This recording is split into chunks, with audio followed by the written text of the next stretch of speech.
Welcome back to Boom and Bust. I'm here with Ves Sobot. He is involved with the Coalition of Concerned Manufacturers Businesses of Canada. I think I got most of those right. Anyway, Ves, you mentioned this letter signed by 2,000 CEOs to the public as well as to the government, obviously concerned about this productivity crisis. We also heard from the, I guess, deputy governor of the Bank of Canada last month.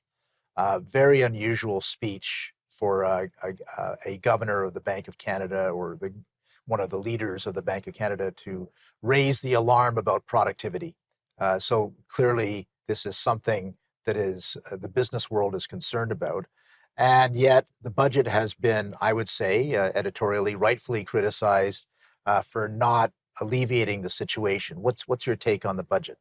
Well, one of the big things in the budget is you're always looking for incentives for businesses. And we saw none. Actually, what we saw was disincentives. The capital gains increase on your taxes is just an astounding move in the wrong direction, I believe. And that's what the Council of Canadian Innovators was talking about with the 2,000 signatures from the CEOs. They were alarmed by the fact that capital gains increases will mean less innovation in Canada, quite simply, because if there's not any reward for the innovation that you take huge risks to introduce, then there just will not be as much innovation as Canada as there will be in other areas, other parts of the world that actually incentivize risk-taking. So walk me through this, because what the counter argument, or the argument that the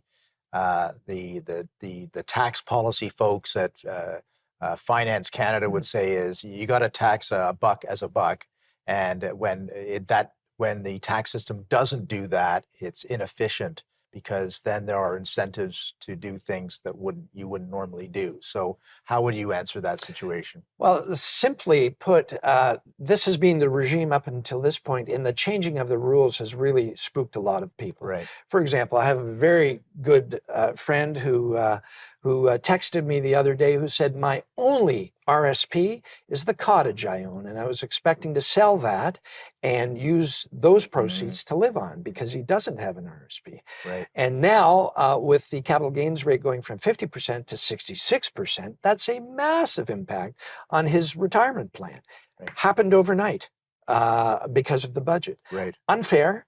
The rules are changing and shifting all the time. I think government's responsibility and role should be in having rules that are solid, that are firm, that people can plan on for the next 10, 15, 20, 25 years, and not introduce wild cards like what has just been introduced. Yeah, so it's the certainty factor as well as the actual impact of the policy itself, it sounds like. Absolutely. Yeah, Absolutely. Yeah. So I guess at this point, what do you see as some of the solutions to this productivity crisis? If we've identified the problems with government, the problems with the structure of our economy, the historic nature of this has been a decades-long futile situation in terms of increasing our productivity. What should be done about it? Well, first off, I think we should regain our sovereignty. I just spent a week up in Ottawa last week attending UN meetings where they talked about banning certain products. Well, if Canada were a part of that negotiation, which company, which industry would want to invest in Canada when that's the talk that's going on about banning certain products? So you were there as a stakeholder then, or how does it work? So absolutely. This was with the coalition? Absolutely. The coalition was there as well, of concerned manufacturers, and the meeting itself was to talk about banning plastics and to put production caps on plastics. And this was a UN kind of sanctioned meeting? A UN sanctioned meeting with 4,000 people all over the world coming in to chat. Wow. Now, first off, the premise was all wrong. Plastics save lives. Plastics extend the useful life of our produce. Right. Canada imports 80% of all our produce. When you wrap a cucumber, for example, with plastic wrap, it lasts 14 days. When it's not wrapped, it only lasts 4 days.